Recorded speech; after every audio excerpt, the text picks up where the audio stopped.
Madame, Monsieur, bonsoir et bienvenue aux 19h de ce 25 juin à la une de l'actualité. Le président de la République, chef suprême des forces armées, ministre de la Défense nationale, a supervisé l'exécution d'un exercice tactique avec munitions réelles, Fajr 2023 à Djelfa.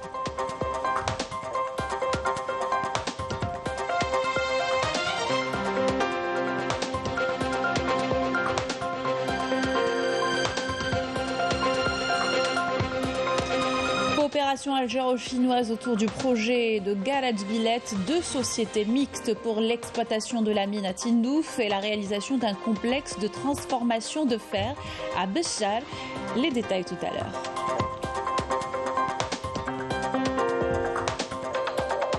Clôture de la 54e édition de la Foire internationale d'Alger qui a drainé un important nombre de visiteurs et une participation record. Zoom sur la présence africaine à cette foire.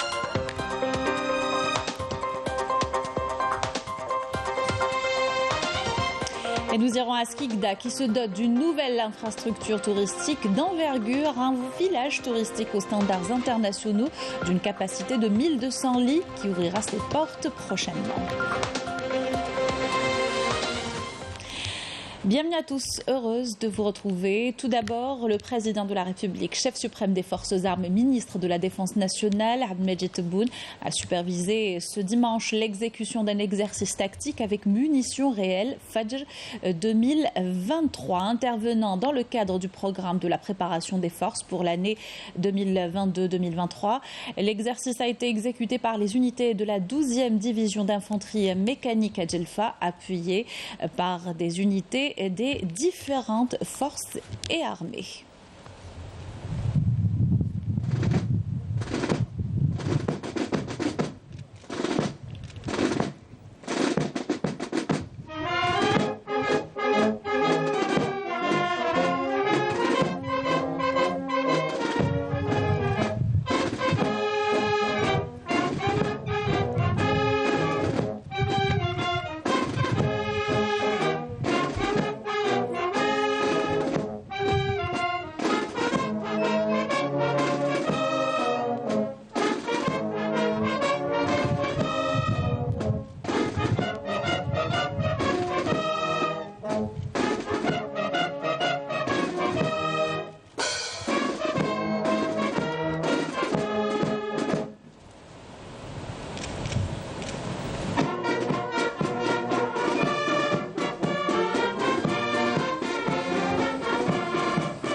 Le président a été accueilli au polygone de tir de manœuvre par le général d'armée Saïd Chingriha, chef d'état-major de l'ANP, où une formation militaire des différentes forces lui a rendu les honneurs.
L'exercice tactique a été suivi par nombre de hauts cadres civils et militaires de l'État. Et au niveau du polygone de tir et de manœuvre, le président de la République a suivi de près et avec grand intérêt, en compagnie du général d'armée, le déroulement des actions de combat programmées qui reflètent le haut niveau de coordination entre les différentes unités participantes et la bonne maîtrise par les équipages des différentes armes et équipements modernes et leur capacité été à exécuter avec brio les missions qui leur sont assignées et qui démontrent également le développement et la disponibilité opérationnelle atteint par nos forces armées ces dernières années.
Voilà pour cet exercice tactique avec munitions réelles Fadj 2023, supervisé ce dimanche par le président de la République. Un volet économie avec de la coopération d'abord algéro-chinoise avec ce projet structurant autour de la mine de Garachbila Tindouf.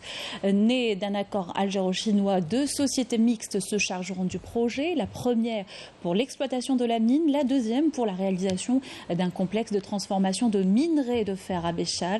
L'accord a été signé hier et concerne l'extraction de 2 millions de minerais par an à l'horizon 2026. Yasmine Massoudi, Yamina Staïch. 2 millions de tonnes de minerais de fer par an seront extraits à partir de la mine de Garachbila Ouest à l'horizon 2026, 50 millions de tonnes à l'horizon 2040. L'accord de partenariat entre l'entreprise nationale de fer et d'acier et le consortium chinois CMH permettra dans ses premières phases d'assurer la matière première pour toute l'industrie sidérurgique en Algérie. Un complexe sidérurgique verra également le jour à Béchar pour un coût d'1 milliard de dollars. Les travaux seront lancés avant la fin de l'année 2023. Il produira du rail et du profilé en acier à partir de la mine de Garachbila. Nous avons constaté que l'Algérie fournissait de grands efforts pour la réalisation de ce complexe sidérurgique. Nous espérons également élargir nos domaines de coopération à la hauteur des relations d'amitié qui lient nos deux pays. Avec le Wali et le partenaire chinois, nous avons étudié les différentes possibilités qui nous permettraient d'accélérer le lancement de ce projet. Toutes les conditions sont réunies pour cela. Il permettra dans une première étape la production d'1 million de tonnes de plaques d'acier.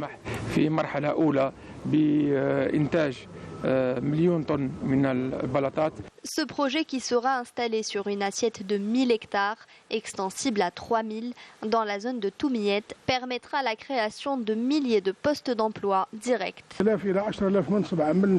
Ce projet permettra la création de 3000 à 10 000 nouveaux postes d'emploi directs. Nous demandons aux universités et aux centres de formation professionnelle de former les jeunes dans les domaines dont nous aurons besoin une fois le projet mis en service. Dans le même sillage, le Wali de Béchar a annoncé le coup d'envoi de la réalisation de la première tranche du méga-projet ferroviaire reliant Béchar à Tindouf sur plus de 1000 km pour le transport de minerais de fer de Garachbila le 5 juillet prochain. Clôture ce dimanche de la 54e édition de la Foire internationale d'Alger qui a drainé comme chaque année un important nombre de visiteurs. Cet événement économique d'envergure a enregistré une participation record de 638 entreprises dont 165 exposants étrangers de 30 pays différents. L'Italie était l'invité d'honneur de cette année. Une participation africaine remarquée également durant cette FIA. Plusieurs entreprises de différents domaines et pays du continent étaient présentes avec le but de nouer des partenariats. L'Afrique étant le marché naturel de l'Algérie, elle y accorde un intérêt particulier. Voici la Bouchareb, Rina Lerari. Avec pas moins de 30 participants, le continent africain était présent en force lors de cette FIA. Le Cameroun, la Tanzanie, le Gabon, le Mali ou encore le Sénégal et à travers une multitude d'opérateurs économiques ont mis en avant leurs produits et services dans plusieurs domaines tels que l'agriculture, l'énergie, le tourisme et l'artisanat. Leur objectif, profiter de cette manifestation économique internationale pour décrocher le maximum de partenariats, notamment avec les entreprises algériennes, au regard des avantages offerts par la zone de libre-échange africaine. On entend de cette foire développer nos filières, avoir des importateurs algériens pour pouvoir importer nos produits et aussi chercher des partenariats. Depuis l'an passé, il y a eu des pourparlers dans le cadre des échanges entre le Mali et l'Algérie dans le cadre de l'achat du coton malien par l'Algérie. Abissar, une artisane sénégalaise, participe pour la première fois à la FIA avec de grandes attentes. Le marché algérien, oui, c'est intéressant pour nous Sénégalais, vraiment. C'est pourquoi on est venu ici représenter notre pays, le Sénégal. On pratique ça 2 fois par mois, oui. Le mal au cou, mal au dos, mal au genou, ça soigne tout. Avec divers produits exposés, le pavillon du Mali a attiré un grand nombre de visiteurs. Je cherche une partenaire aussi en Algérie pour que je puisse bien vendre plus. Vraiment, c'est très important parce qu'on va échanger les contacts et puis on va nous montrer notre produit, bioproduit, qui est très très bien. La FIA a offert aux opérateurs africains et algériens de grands espaces d'échange pour la promotion de leurs produits et services. Une occasion inestimable permettant de nouer de nouveaux partenariats, de renforcer la présence des produits algériens sur les marchés africains et vice-versa. L'École supérieure du commerce et l'Institut algérien de management de l'innovation lancent un incubateur d'entreprises abrité par l'accélérateur Algérie Venture. Il aura pour but de soutenir et accompagner les étudiants de ces établissements dans la création de leurs projets et start-up. Naïma Louali. Signature aujourd'hui d'une convention pour la création à la fois d'un incubateur de l'Institut algérien de management et d'innovation ainsi que l'ASF, l'organisme qui finance les projets provenant des deux structures. La création d'un incubateur au niveau de l'école des hautes études commerciales et d'un nouveau programme d'accompagnement des incubateurs que propose Algérie Venture, donc qui sera lancé le 10 juillet prochain. Ce programme permettra le financement d'incubateurs et la prise en charge de certains frais liés à l'incubation, notamment les frais de prototypage, les frais de business plan, etc., au profit des porteurs de projets innovants. Aujourd'hui, la mise en place d'un institut de gestion, de management en collaboration entre le HEC et Algérienne Venture, Startup Fund, est un résultat très important dans la réalisation des missions de l'université algérienne. La troisième mission, c'est la création d'entreprises.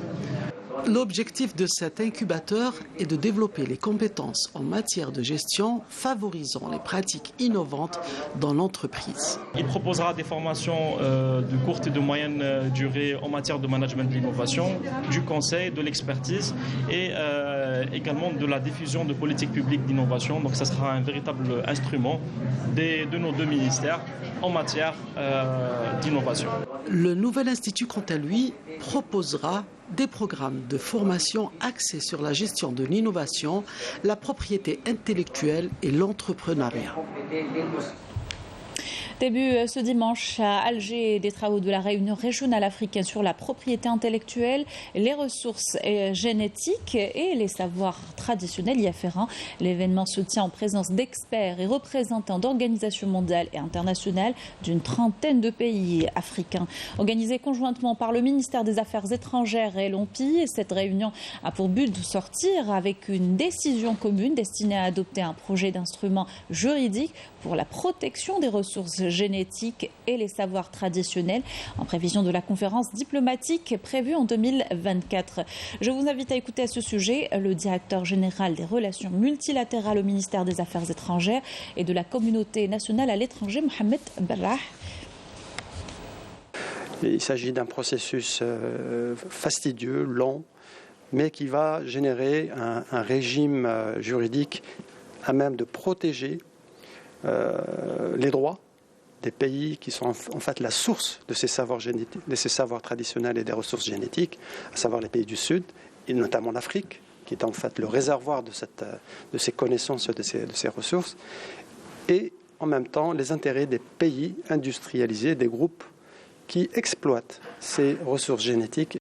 Je tiens à souligner que dans ce cadre, l'Algérie a joué un rôle moteur, d'abord dans l'adoption de la résolution l'année dernière, en juillet 2022, qui a permis de convoquer, donc de mettre un horizon temporel par rapport à ces négociations, qui sera donc l'année 2024, et qui a coordonné donc le groupe africain, qui a permis donc d'aboutir à cette résolution.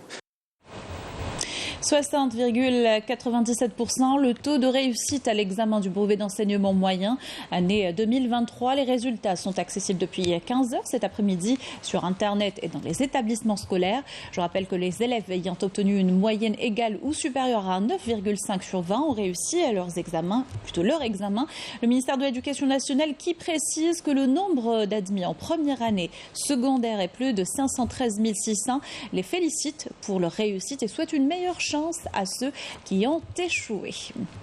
Et à l'étranger, cet énième scandale entachant le Marzen, l'affaire d'espionnage livre de plus en plus de secrets puisque des écoutes visant des militants marocains du RIF ont été constatées en Allemagne, pays d'accueil des personnes ciblées. Une action est menée par la justice allemande, nous dit Amina Saïchi. Le Maroc est au cœur d'un énième scandale d'espionnage. Cette fois-ci, c'est en Allemagne qu'il a été pris en flagrant délit en tentant d'espionner les partisans du mouvement de protestation Hirak el-Rif qui ont trouvé refuge dans ce pays d'Europe pour échapper aux persécutions du régime du Marzen. Le procureur général allemand a engagé des poursuites judiciaires contre un ressortissant marocain accusé de collaborer avec les services de renseignement de son pays. L'affaire sera prochainement portée devant la Cour suprême de Düsseldorf. Depuis sa normalisation avec l'entité sioniste, le Maroc a intensifié ses pratiques d'espionnage douteuses en Europe. Le scandale Pegasus avait révélé une vaste opération de surveillance visant des chefs d'État et des responsables européens, mettant également en lumière l'affaire du Maroc Gate, impliquant des membres corrompus du Parlement européen. Les services de renseignement marocains ont récemment été accusés d'espionner en Belgique et en Espagne, ciblant respectivement des juges enquêtant sur le Maroc Gate et des responsables du Front Polisario en utilisant un nouveau logiciel espion appelé Rain. Les scandales dans lesquels est embourbé le Maroc sont innombrables. Ces pratiques illégales sont dénoncées et condamnées par les plus hautes instances internationales. Le repli des forces du groupe paramilitaire Wagner ce dimanche de la base militaire Roustov après un coup de force avorté qui a duré quelques heures. Ce repli fait suite à un accord signé avec Moscou après une médiation du dirigeant bélarusse Alexander Loukachenko et avec la supervision du président russe Vladimir Poutine. L'entente comprend le départ du chef du groupe Evgeny Prigojine pour la Biélorussie sans qu'il soit inquiété, lui ou ses soldats. De son côté, Washington a annoncé l'annulation de sanctions qu'elle comptait affliger au groupe Wagner dans un souci de neutralité. Retour dans le pays pour aller à Skikda, très belle wilaya à l'est qui se dote d'une nouvelle infrastructure touristique d'envergure. Il s'agit d'un village touristique aux standards internationaux offrant toutes les modalités nécessaires pour passer d'agréables vacances. D'une capacité de 1200 lits, le complexe ouvrira ses portes très bientôt. Reportage de Badia Mardi. Face à la mer, dans la commune de l'Arbi Ben Mehdi à Skikda émerge ce nouveau village touristique. Fruit d'un partenariat algéro-saoudien, ce complexe s'étend sur une superficie de près de 14 hectares. Il renferme différents espaces d'hébergement, de détente et de loisirs, entre autres un hôtel d'une capacité de 114 chambres, des appart-hôtels, des villas de luxe dotées de piscines individuelles, un aquapark, un spa et un théâtre. Le village touristique est un village implanté sur 132 000 m². Il est la propriété d'une société par action, Siyaha SPA, dont les actionnaires principaux sont le Fonds d'investissement algéro-saoudien, le Fonds national d'investissement, le FNI, et la société Sofinance. C'est un plus, je dirais, pour le tourisme en Algérie d'une manière générale. On souhaite que ce projet-là va aider les gens à réfléchir à en réaliser d'autres sur la côte algérienne. Plus que quelques retouches et ce complexe touristique, l'un des plus grands en Algérie, ouvrira graduellement ses portes aux estivants. Un acquis pour la wilaya de Skikda qui accueille chaque été plus de 6 millions de visiteurs. Ce projet d'envergure qui a mobilisé une enveloppe financière de 10 milliards de dinars a permis de créer de nombreux postes d'emploi. Ça va être de manière palliative.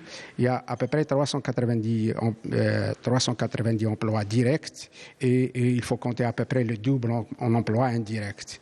En plein régime, il faut compter 500 emplois directs et à peu près 1200 emplois indirects au niveau de la région.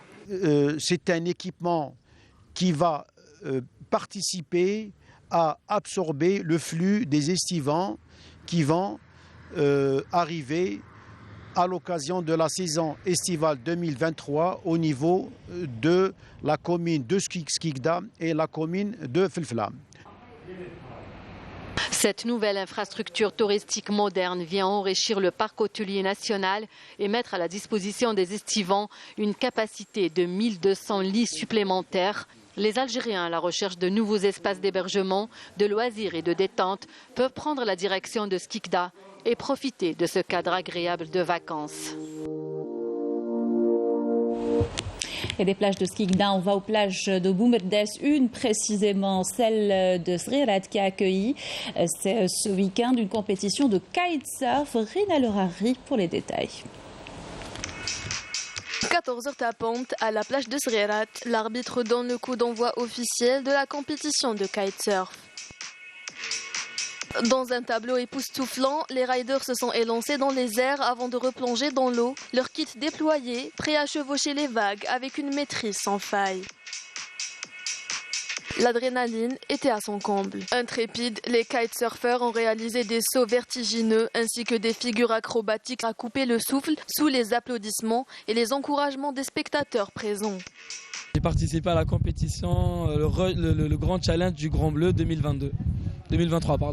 Donc on a eu un grand rassemblement, on s'est retrouvés tous. Ça a été un très beau rush, un très beau challenge et voilà, donc c'était réussi à 100%. La compétition d'aujourd'hui, c'était la Blue Challenge ici au Grand Bleu, ça s'est bien passé. C'est une édition parmi plusieurs déjà passées au Grand Bleu. L'année dernière, il y avait la Coupe d'Algérie et aussi le championnat d'Algérie. Une fois la ligne d'arrivée franchie, la remise des prix a été un moment de fierté pour les champions qui ont repoussé leurs limites avec un seul objectif, donner plus de visibilité à ce sport nautique. J'ai commencé ce sport, ça fait 10 ans, donc j'ai participé à plusieurs compétitions. C'est pas la première fois que je gagne, comme vous voyez. Aujourd'hui, ça s'est bien passé. Maintenant, le kitesurf, c'est un sport qui est olympique. Donc on espère dans le futur participer, pourquoi pas, dans les JO et l'international, Inch'Allah. Je me suis investie dans ce sport déjà pour promouvoir déjà la discipline et puis après pour participer à des compétitions internationales. J'avais déjà fait des podiums de troisième place, donc je voulais encore m'améliorer. Et on voit que depuis d'une compétition à une autre, on voit l'amélioration et la progression auprès de nos amis kitesurfers. Le kitesurf, alhamdoulilah, ça évolue. On a de plus en plus de gens intéressés à ce sport-là. Pour le futur, espérons que cette discipline va aussi avoir plus de jeunes intéressés aux compétitions. Bien plus qu'un simple événement sportif, cette compétition a permis de mettre en lumière la passion et le dévouement des adeptes du kitesurf, une discipline en constante évolution en Algérie. Voilà qui termine notre journal. Merci de l'avoir suivi. Excellente soirée sur Canal Algérie.